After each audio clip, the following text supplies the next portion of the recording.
Shalom Mama dan saudara-saudari semua, kami dari kelompok 7 akan mempresentasikan hasil pekerjaan kami tentang membaca Alkitab dengan mata baru dari pertama Korintus pasal 1 ayat 18 hingga ayat yang ke-31. Kami kelompok 7 beranggotakan 5 orang, yaitu Saudari Esther Marnita Takoi, Saudara Evan Roman Belnium Tilete, Saudari Gloria Marsanda Mekolie, Saudari Herdina Francisca Feliarex Sameko, dan Saudara Kevin Ridiantos C. Terima kasih dan selamat menyaksikan. Bab pertama, pendahuluan. Membaca Alkitab dengan mata baru adalah metode penafsiran Alkitab yang menjawab suatu konteks yang dilihat dari perspektif seseorang.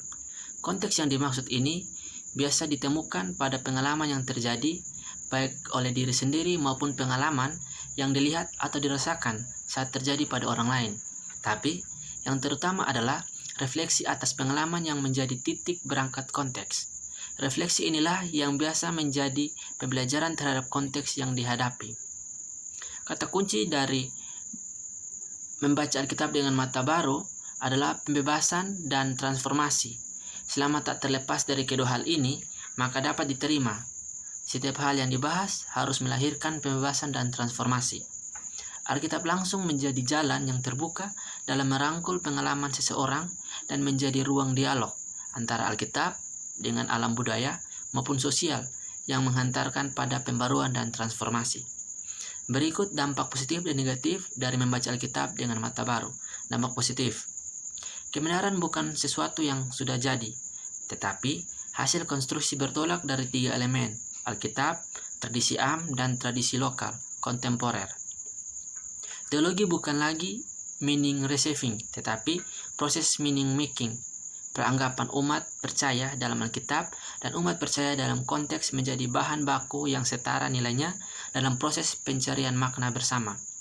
Pengalaman dan penghayatan tiap pribadi, kelompok dan juga kategori memiliki level yang setara, layak diperhatikan dalam menyelenggarakan dan merayakan kehidupan bersama. Dampak negatif.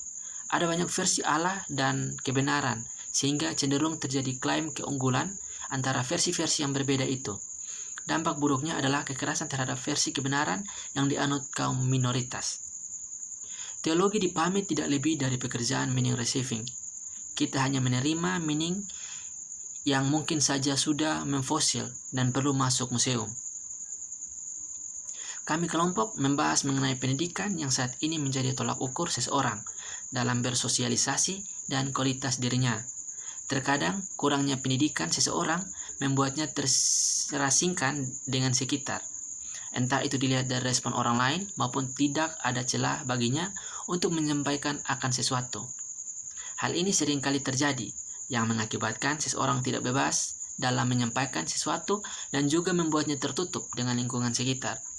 Kami memilih surat Paulus yang pertama kepada jemaat di Korintus, pasal 1 ayat 18 hingga ayat yang ke-31 sebagai ruang dialog pembebasan dan transformasi terhadap pengalaman.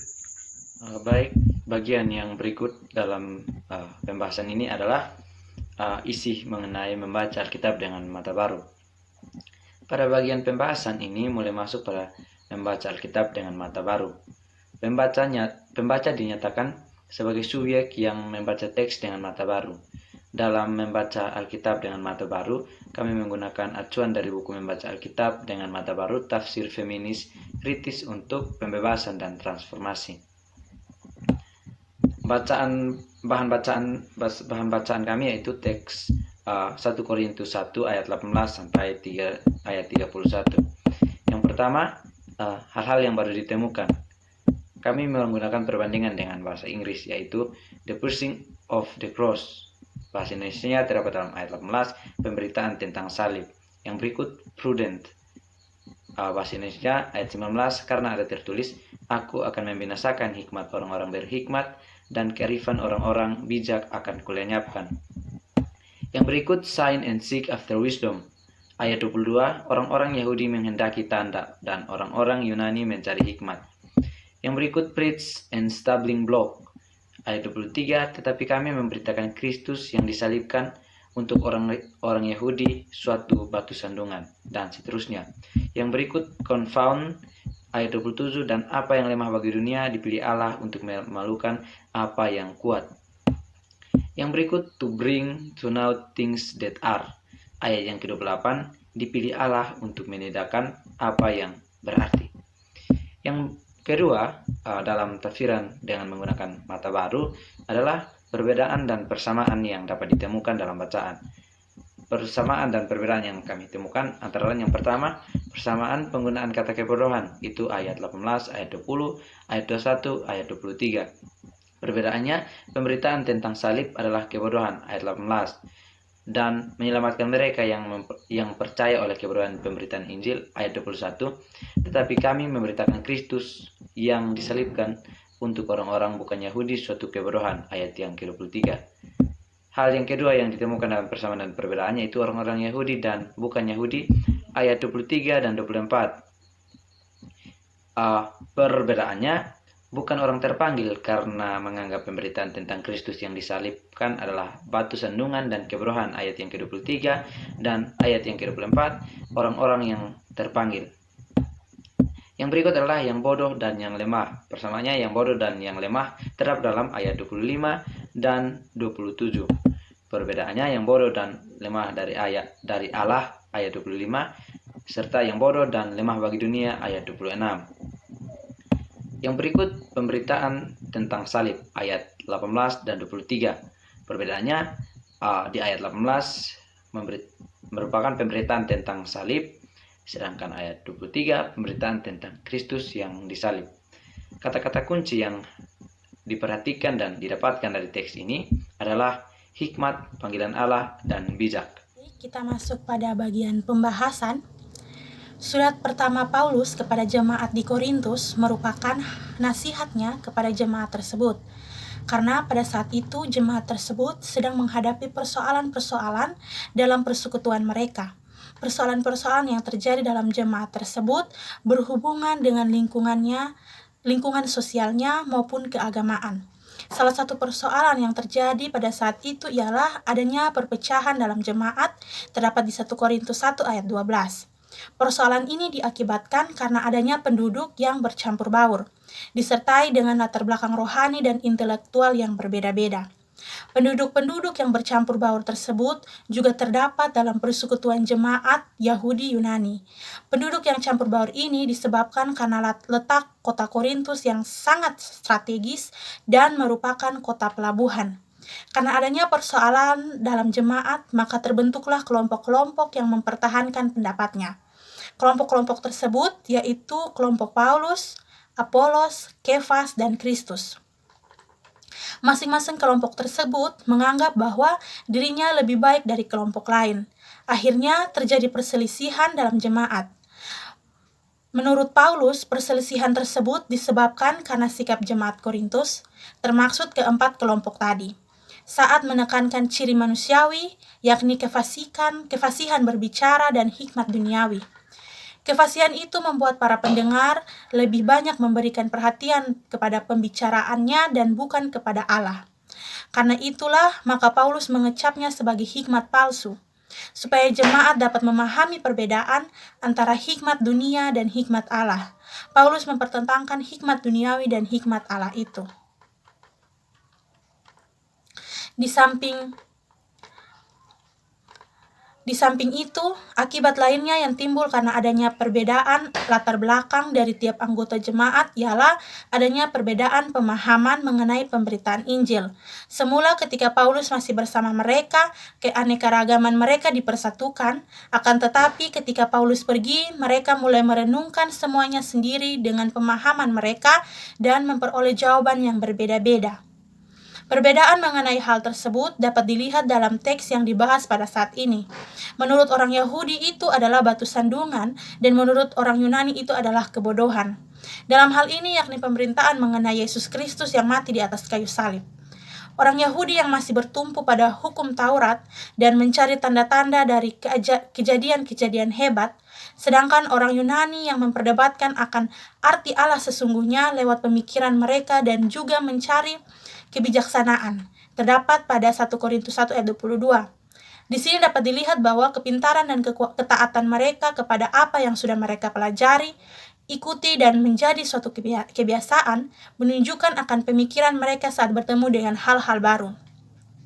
Akibatnya, pengajaran Kristen memiliki peluang yang kecil dalam menghadapi latar belakang orang Yahudi dan Yunani. Selain itu, persekutuan jemaat mayoritas anggota jemaat berasal dari ekonomi yang rendah, itu terdapat pada 1 Korintus 1 ayat 26, 7 ayat 21, 11 ayat 22b. Akan tetapi ada juga beberapa orang kaya. Walaupun begitu, Allah memilih mereka yang dianggap rendah. Adapun alasan Allah memilih mereka yang dianggap rendah, karena jika diperhatikan dalam teks, dapat dikatakan bahwa orang-orang yang rendah itu, yang tidak dipandang justru menerima pemberitaan itu dengan sepenuh hati dibandingkan dengan orang-orang Yahudi dan Yunani yang ketika menerima pemberitaan itu, masih berpikir dan mencari jawabannya sendiri menggunakan pemikiran mereka. Keaktifan dan inisiatif Allah dalam proses pemilihan ini pada ayat 27-28, bukan mereka yang memilih Allah, tetapi Allah yang memilih mereka. Allah telah memanggil mereka sehingga mereka dulu dapat melihat Kristus. Selanjutnya, refleksi. Kehidupan yang semakin berkembang dengan berbagai aspek perubahan yang hingga saat ini dialami membawa dampak positif dan juga pengaruh negatif bagi manusia, tak terkecuali juga jemaat. Hikmat yang dianugerahkan Tuhan bagi manusia seringkali disalahgunakan oleh manusia. Banyak orang yang saat ini menganggap bahwa ia memiliki sebuah pengetahuan yang besar tanpa campur tangan dari Tuhan. Ada dua sikap yang kurang lebih dapat kita lihat dan ambil dari orang-orang yang mendengarkan firman Allah.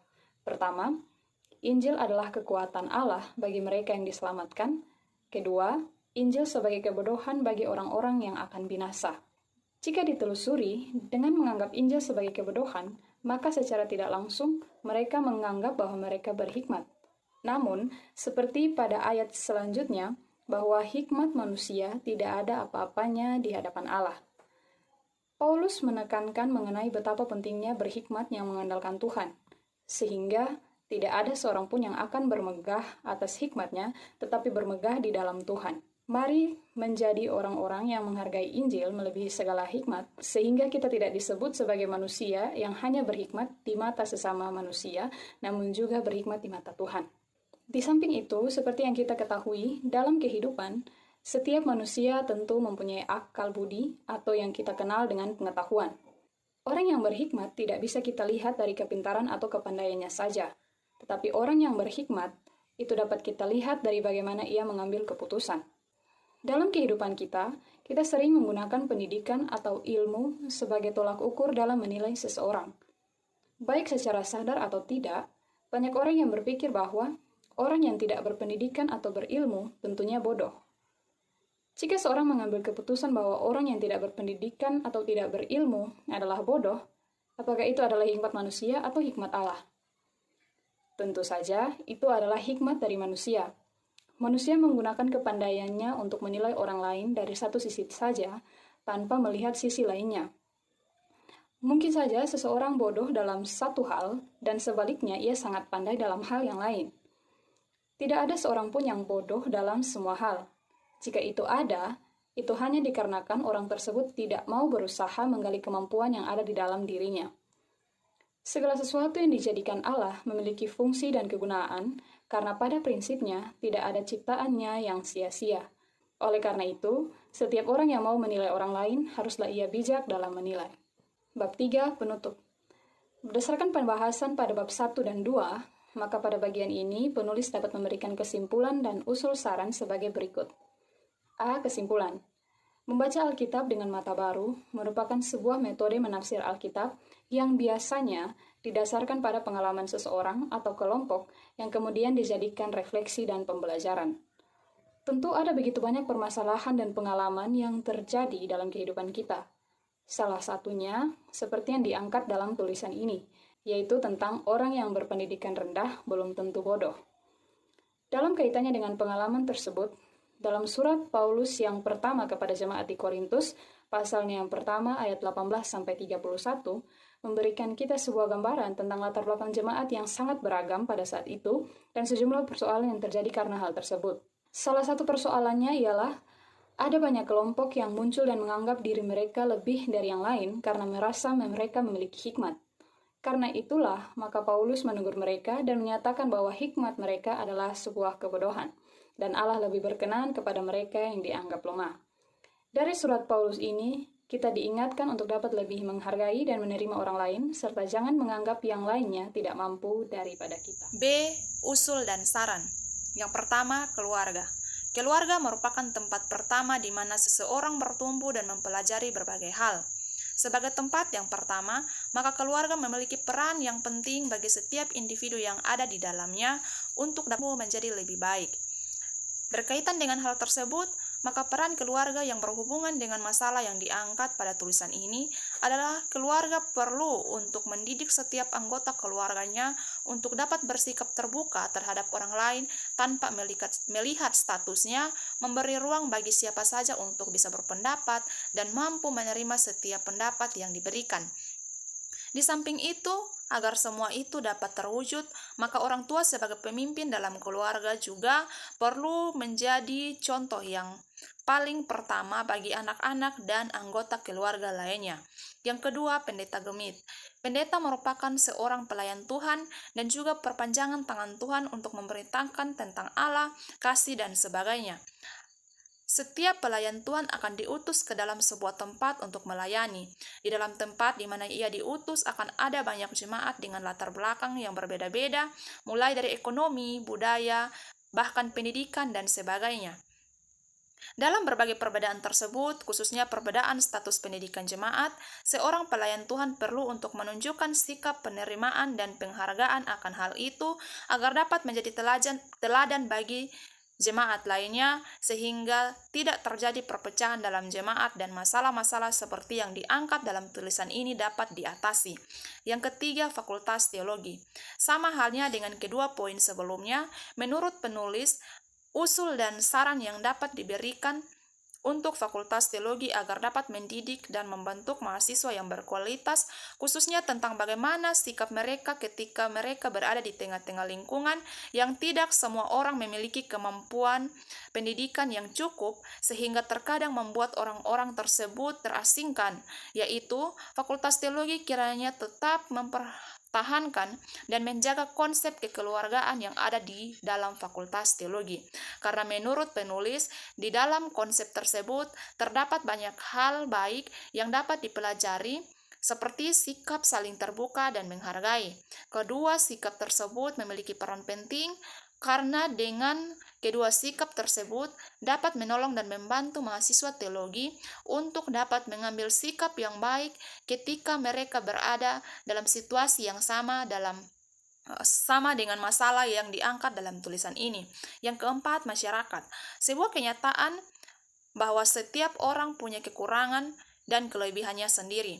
Hanya saja, kadang kita sebagai manusia lebih mengikuti egoisme pribadi daripada melihat sesuatu yang lebih secara menyeluruh.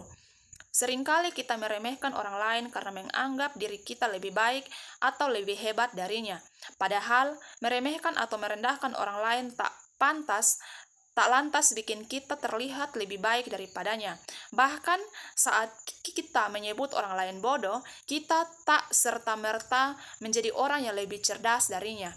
Sebelum menghakimi atau memandang sebelah mata orang lain, penting untuk memikirkan soal pribadi kita sendiri. Setiap orang punya pengalaman hidup dan perjuangannya sendiri. Sebelum merasa lebih baik dari orang lain, ada baiknya juga kita melihat sesuatu secara menyeluruh. Siapa tahu orang yang tadinya kita anggap tidak mampu sebenarnya sedang melakukan sesuatu yang besar. Hanya saja ia tidak mau mengumbar atau menyombongkannya. Dan kita yang tak tahu apa-apa sebaliknya tak lantas mencibir atau memojokkannya. Menyebut orang lain bodoh cuma merendahkan diri kita sendiri. Bagi orang yang berpendidikan rendah, janganlah rendah diri. Pendidikan rendah bukan berarti kita bodoh dan tidak bisa apa-apa. Sesungguhnya ada kepandaian pada diri kita yang barangkali kita belum menemukannya. Tidak harus menjadi pekerja yang mendapatkan uang, kita bisa menciptakan pekerjaan dengan menggunakan kepandaian atau bakat yang kita miliki. Kitalah yang menciptakan peluang. Sepanjang halal, apapun boleh kita lakukan. Ketika orang lain menganggap kita bodoh, sesungguhnya kita memiliki kesempatan yang besar untuk lebih baik ke depannya. Di samping itu juga, kita akan berusaha 2 kali lebih keras daripada orang lain. Sekian hasil presentasi kelompok kami, Mama dan saudara-saudari. Terima kasih, Tuhan Yesus memberkati. Shalom.